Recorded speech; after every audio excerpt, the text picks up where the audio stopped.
in America, in many ways, has failed, Mm, yet in many ways is trying to kind of recover because we've lost the message of Christ and some of the right, tough things. You know, Jesus did offend people. We all know that, right, and it's his love is free and salvation, but right.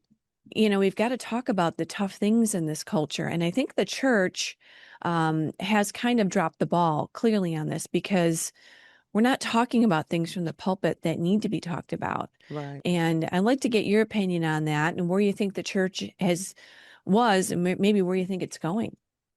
In Well, general, the church, yeah.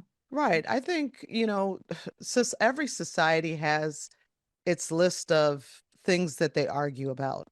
But one Hmm. thing that I think the church was built on were people that were serious about the church, serious about the church for which Christ died.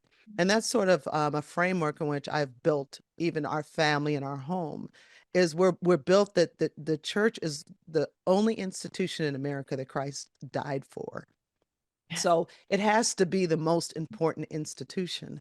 And because Christ shed his blood and he said he's coming back for his church, Hmm. we have to treat the church a lot more sacred to me than America treats the church. And to me that starts with individual homes. That one of the things that we have done is our home is the church in miniature. So whatever anointing or spirit we want to see in the church, whatever we want spoken in the church, we start that in our home. And why is that important?